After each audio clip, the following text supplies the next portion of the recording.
केजरीवाल ने 400 सभाएं दिल्ली के अंदर कर ली और 40 किलोमीटर के दायरे में सिर्फ दिल्ली है और 400 सभाएं कर ली। ओखला क्यों नहीं आए, सिलमपुर क्यों नहीं गए, जाफराबाद क्यों नहीं गए? सवाल ये, पुरानी दिल्ली क्यों नहीं गए, दरियागंज क्यों नहीं गए? सवाल मैं उनसे यही अरविंद केजरीवाल से पूछना चाहता हूँ, आप मुसलमानों की सीटों पे क्यों नहीं जा रहे? आपको पता है मुसलमान हक बोलने वाला है, आपकी गर्दन पकड़ लेगा वहाँ पे, आपके गिरवान पकड़ लेगा कि आपने पानी क्यों नहीं दिया, आपने स्कूल क्यों नहीं दिए, आपने काम क्यों नहीं किया हमारे इलाके के लिए, डेवलपमेंट क्यों नहीं किया आपने सरकार तो बना ली। दिल्ली के अंदर 22 सीटें ऐसी हैं जो मुसलमान तय करता है कि किस पे विधायक कौन बनेगा, और उन 22 सीटों को मुसलमानों ने आम आदमी पार्टी को दी, तब इन्होंने सरकार बनाई दिल्ली के अंदर। इसीलिए इन्हें भी डर है कि अगर हम चले गए तो मुसलमान हमारी गर्दन पकड़ने को तैयार बैठा हुआ है, जैसे यहाँ के ओखला की अवाम ने अमानतुल्लाह खान साहब की गर्दन पकड़ रखी है।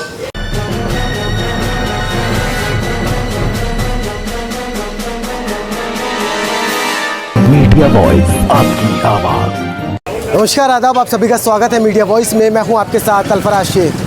इस वक्त पूरे परवान चढ़ चुका है दिल्ली विधानसभा चुनाव और इस वक्त मैं दिल्ली के ओखला विधानसभा क्षेत्र के अंदर मौजूद हूं। ओखला में इस वक्त जो मुकाबला चल रहा है वो आम आदमी पार्टी के अमानुल्लाह खान और AIMIM के यहाँ से शिफाउर रहमान हैं। उन्होंने चुनाव को बहुत त्रिकोणीय मुकाबला बना दिया है, कहा जा सकता है। हमारे साथ में कुछ लोग हैं, उनसे जानेंगे कि आखिर ये मुकाबला त्रिकोणीय है या आमने सामने का मुकाबला है। क्या नाम है सर आपका? ये देखो जी, क्या नाम? मेरा नाम सलीम अहमद है। सलीम जी, क्या लग रहा है इस बार जो मुकाबला है वो कहीं ना कहीं आम आदमी पार्टी और असदुद्दीन ओवैसी की पार्टी के बीच में है, ऐसा है या भाजपा जीतेगी? नहीं, भाजपा नहीं जीतेगी। भाजपा कहीं से कहीं तक नहीं जीतेगी। आमने सामने की टक्कर होगी अमानतुल्लाह खान से शिफाउर रहमान की।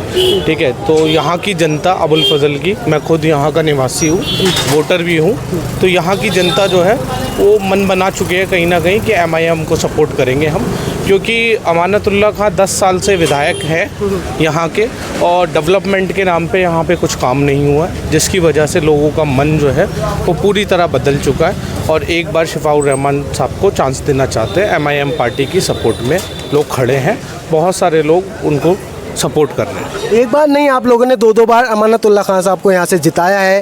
पहले करीब 60,000 से जीते थे, अगली बार 70,000 से जीते हैं। इस बार ऐसी क्यों मुखालफत उनके खिलाफ दिखाई दे रही है?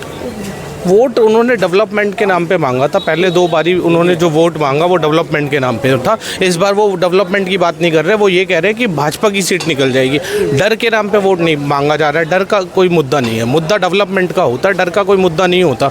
वो कह रहे हैं कि भाजपा की सीट निकल जाएगी इसलिए मुझे निकाल दो। हम कह रहे हैं कि भाजपा की सीट निकल जाएगी इसलिए आप मत लड़ो, शिफाउर रहमान को निकाल दो। तो मुद्दा वो नहीं है। मतलब समर्थन मांग रहे हैं आप अमानतुल्लाह खान साहब से? समर्थन तो उनको खुद समझ जाना चाहिए था। जब शिफाउर रहमान साहब मैदान में आए तो उनको खुद ही समर्थन दे देना चाहिए था, जैसे और अदर पार्टीज़ ने दे दिया। कल SDPI ने दे दिया और फिर बटला हाउस में एक पार्टी थी, मुझे पता नहीं है, उनके प्रदेश अध्यक्ष ने समर्थन दे दिया। इस तरीके से और इनको भी समर्थन देना चाहिए था। सबसे बड़ी बात, अभी आपने पूछा कि आप डर का मामला या विकास का मामला क्या है, तो सबसे मैं आपको बता दूं, सबसे बड़ी बात यहाँ विकास की है। विकास का सबसे बड़ा मुद्दा जो है, जिसमें अमानतुल्लाह खान साहब की पार्टी ने पूरी दिल्ली में उस मुद्दे को लेकर सरकार बनाई, एक बार नहीं 2 बार बनाई। किस चीज़, और वो मुद्दा क्या था उनके मैनिफेस्टो में? दिल्ली को पीने का पानी दिया जाएगा। ठीक है, साफ दिया जा रहा है। मैं बता रहा हूँ कहाँ दिया, कैसे दिया जा रहा है। ओखला के अंदर आप निकल जाइए सुबह 8 बजे से, ओखला के अंदर पानी बेचते हुए आपको हर जगह नजर आएंगे, और रेट भी बताया था 25 रुपये से लेकर 50 रुपये तक का है। दूसरी बात, यहाँ पे बेसिक यूज़ का डेली का जो पानी है वो पानी भी बिल्कुल ऐसा पानी होता है जो एकदम पीला या तो काला। मैं आपको क्लियर सीधी बात में बताऊं कि मैं दिल्ली में 18 विधानसभा पे मैं खुद जा कर के सर्वे कर चुका हूं। आपके जैसे मेरे भी जर्नलिस्ट साथी, मेरे दोस्त हैं, मैं जामिया का छात्र हूं, उनके साथ हम सर्वे कर चुके हैं। मेरे फ़ोन में भी डाटा पड़ा हुआ है, कहेंगे तो मैं आपके कैमरे पे दिखाऊंगा। दिल्ली के 18 विधानसभा के लोग पानी के लिए इस तरीके से बेहाल हैं, पीने के पानी के लिए, कि उनके पास पानी ही नहीं है पीने का। उनके पास बेसिक यूज़ का पानी नहीं है। काला पानी दिखा रहे हैं हमें बाल्टियों में, पीला पानी दिखा रहे हैं, नाले का पानी दिखा रहे हैं, पानी में कीड़े चल रहे हैं, ऐसे से पानी दिखा रहे हैं। मैं ये पूछना चाहता हूँ अरविंद केजरीवाल से, आपके कैमरे के माध्यम से पूछना चाहता हूँ कि आपने आखिर दिल्ली के अंदर किया क्या है? आप बोलते हैं हमने स्कूल बना दिया। ओखला विधानसभा के अंदर मुझे एक कोई स्कूल दिखा दे। मैं आपके माध्यम से बताना चाहता हूँ, कोई मीडिया का साथी आकर के मुझे दिखा दे कि ओखला विधानसभा के अंदर ये स्कूल बनाया है। मुझे बड़ा सवाल यहाँ पर ये भी खड़ा हो रहा है, अरविंद केजरीवाल तमाम विधानसभाओं में जा रहे हैं, ओखला और जो मुस्लिम बहुल एरिया है वहाँ पर जाकर सभाएं नहीं कर रहे हैं। मैं यही बात पे आने वाला था। अरविंद केजरीवाल ने 400 सभाएं दिल्ली के अंदर कर ली और 40 किलोमीटर के दायरे में सिर्फ दिल्ली है और 400 सभाएं कर ली। ओखला क्यों नहीं आए, सिलमपुर क्यों नहीं गए, जाफराबाद क्यों नहीं गए, सवाल ये, पुरानी दिल्ली क्यों नहीं गए, दरियागंज क्यों नहीं गए। सवाल मैं उनसे यही अरविंद केजरीवाल से पूछना चाहता हूँ, आप मुसलमानों की सीटों पे क्यों नहीं जा रहे? आपको पता है मुसलमान हक बोलने वाला है, आपकी गर्दन पकड़ लेगा वहाँ पे, आपके गिरेवान पकड़ लेगा कि आपने पानी क्यों नहीं दिया, आपने स्कूल क्यों नहीं दिए, आपने काम क्यों नहीं किया हमारे इलाके के लिए, डेवलपमेंट क्यों नहीं किया आपने सरकार तो बना ली। दिल्ली के अंदर 22 सीटें ऐसी हैं जो मुसलमान तय करता है कि किस पे विधायक कौन बनेगा, और उन 22 सीटों को मुसलमानों ने आम आदमी पार्टी को दी, तब इन्होंने सरकार बनाई दिल्ली के अंदर। इसीलिए इन्हें भी डर है कि अगर हम चले गए तो मुसलमान हमारी गर्दन पकड़ने को तैयार बैठा हुआ है, जैसे यहाँ के ओखला की अवाम ने अमानतुल्लाह खान साहब की गर्दन पकड़ रखी है। तो कह रहे हैं, बोले अगर वोट बटेगा तो सीधी भाजपा निकल कर जीतेगी। देखिए भाजपा, मैं आपको बता दूं, पहला चुनाव ओखला के अंदर होता है 93 में, जनता दल से लड़ते परवेज हाशमी साहब। उस टाइम ओखला के अंदर आबादी 12,000 वोटरों की आबादी थी सिर्फ। परवेज हाशमी साहब डर दिखाते हैं कि अरे मुझे जिता दो नहीं तो भाजपा जीत जाएगी। 93 की बात कर रहा हूँ मैं। परवेज हाशमी साहब को जनता दल से जिता दिया, दोबारा वो कांग्रेस से आते, फिर यही डर दिखाते ओखला के लोगों के कि भाजपा जीत जाएगी, मुझे जिता दो। तीसरी बार फिर यही डर। आसिफ मोहम्मद खान आते हैं 2 बार, वो यही डर लेकर के आते हैं, हालांकि वो जेल में भी थे उस टाइम पे। उनकी बेटी ने निकल करके यहाँ पे वोट मांगा आवाम से, और यहाँ की आवाम ने उनको खून दे करके, अपना खून डोनेट करके उनके लिए दुआएं करी, उनको विधायक बनाया यहाँ के। लेकिन उस टाइम भी उनका मैनिफेस्टो विकास का, डेवलपमेंट का नहीं था। उस टाइम भी यही मैनिफेस्टो कि भाजपा जीत जाएगी, आप आ जाइए, हमें जिता जेल से पहले ये बात क्लियर है, लेट मी क्लियर। वो उसके बाद आसिफ मोहम्मद खान को जिता दिया गया। अरविंद केजरीवाल की पार्टी आती है, अमानतुल्लाह खान साहब आते हैं, उससे पहली बार विधायक बनते, तब भी यही था कि भाई चलो वो तो हवा में आ गए। दूसरी बार आते हैं तो भाजपा जीत जाएगी, मुझे जिताओ। तीसरी बार भी आप डर भी दिखा रहे हैं हमें भाजपा का। ये सुनिए, मैं बता देना चाहता हूँ आपके कैमरे से, मुसलमान भाजपा से कभी ना डरा है और ना डरेगा। मुसलमान अगर ना तो भाजपा के खिलाफ है, ना कभी रहेगा। मुसलमान अगर किसी भाजपा के या खिलाफ है तो इनकी आइडियोलॉजी से खिलाफ है।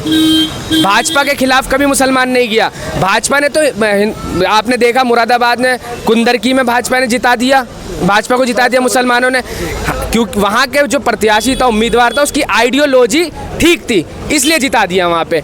मैं आपके कैमरे के माध्यम से नरेंद्र मोदी जी को भी कहना चाहता हूँ, अमित शाह जी को भी कहना चाहता हूँ कि आप अपनी आइडियोलॉजी को बदल लीजिए। हिंदुस्तान का मुसलमान आपके पीछे खड़ा हो जाएगा। मुसलमान कभी भाजपा को ना तो रिग्रेट करा मुसलमान ने हिंदुस्तान के अंदर, ना ही कभी करेगा। अमित शाह हुए या पीएम मोदी हुए, तो कहते हैं सबका साथ, सबका विकास, सबका विश्वास।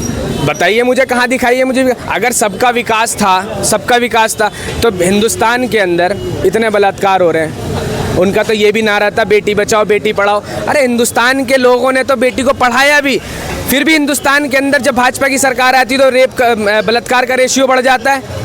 बेटी को पढ़ा रहे हैं तो आपने दिल्ली के अंदर देखा कि एक बेटी को पढ़ा करके दिल्ली के एडमिनिस्ट्रेशन में बिठाया हमने राबिया सैफी को, उसके साथ क्या दुष्कर्म किया गया दिल्ली के अंदर। आपने देखा कि हमने प्रियंका रेड्डी को डॉक्टर बनाया, उसको डॉक्टर बना करके भेजा, उसके साथ क्या दुष्कर्म किया गया। यहाँ तक कि मैं इतना शर्मसार हूँ हिंदुस्तान की सरकार से कि एक छोटी 5 साल की बच्ची आसिफा, उसका बलात्कार होता है हिंदुस्तान के अंदर। क्या चल रहा है भाई? कि किस बात के, हम कैसी सरकार हमारे हिंदुस्तान के अंदर बैठी हुई है। आपने मूड बदल लिया है कि इस बार ओखला की आवाम ने मूड बदल लिया है। हमें दिल्ली की 68 सीटों से कोई मतलब नहीं है। वो भाजपा के पक्ष में जाए, चाहे आम आदमी पार्टी के पक्ष में जाए, चाहे कांग्रेस के पक्ष में जाए। ओखला की आवाम ने, मुस्तफ़ाबाद की आवाम ने अपना मूड बना लिया है कि यहाँ से सिर्फ अगर कोई जीतेगा तो वो जीतेगा जो बेबाक बोलने वाला, हक बोलने वाला बैरिस्टर असदुद्दीन ओवैसी साहब की पार्टी जीतेगी, शिफाउर रहमान, ताहिर हुसैन जीतेंगे। और हम लोगों से बात करते हैं। क्या नाम है सर? अतीकुर रहमान। आप इनकी बातों से सहमत हैं कि ओखले की आवाम ने अपना मूड बदल लिया है? भाई मूड तो बदला हुआ ही है लोगों का। हाँ, मूड तो बदला हुआ है। वजह उसकी यही है कि एक अरसे से देखते आ रहे हैं ओखला की आवाम, लेकिन ओखला की आवाम को कुछ हासिल नहीं हुआ। सबसे बड़ा मुद्दा है रोज़गार। जब इंसान के पास रोज़ी रोटी नहीं होगी तो जाहिर सी बात है परेशानियाँ ही परेशानियाँ होंगी। आप समझ सकते हैं, आप पढ़े लिखे हैं, युवा हैं, समझे। हर शख्स यहाँ परेशान है रोजगार को लेके, हर शख्स परेशान है। रही बात ये विकास की, डेवलपमेंट की, तो विकास कहाँ से होगा, डेवलपमेंट कहाँ से होगा जब मेरे पास अच्छी शिक्षा नहीं होगी, मेरे पास अच्छा रोजगार नहीं होगा, तो मैं क्या विकास करूँगा।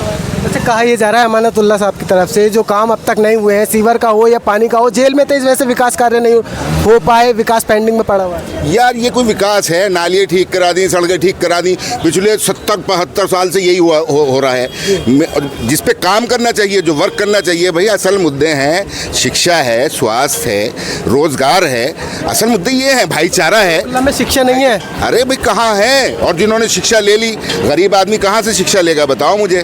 कौन से यहाँ अच्छे स्कूल कॉलेज है सरकार की तरफ से, कौन से अच्छे हॉस्पिटल हैं यहाँ सरकार की तरफ से, बताइए। आप सारे में भ्रमण कर रहे हैं, देखिए जनता के जो असल मुद्दे हैं उनको उठाइए, आप भी उनको उठाइए। ये पार्टीबाजी और ये हिंदू मुस्लिम का ये जो बाजा है ना, इसको बंद कीजिए खुदा के वास्ते, समझे। इसको बंद कीजिए। विकास होना चाहिए, चाहे वो हिंदू हो, मुसलमान हो, सिख हो, ईसाई हो, कोई भी हो, उसका विकास होना चाहिए। उसे तालीम मिलनी चाहिए, उसे सर्विस मिलनी चाहिए, नौकरी मिलनी चाहिए, उसे रोज़गार होना चाहिए उसका। अब ये बेचारे रेहड़ी पटरी वाले यहाँ से वहाँ तक आप देखिए, बेरोज़गारी तो है और क्या है। कदम कदम पे आपको चलने को रास्ता नहीं मिलने का, सिर्फ क्या है ले रहे हैं, जैसे तैसे ज़िंदगी गुजार रहे हैं अपनी, समझे। तो असल चीज़ें हैं ये, असल मुद्दा है ये।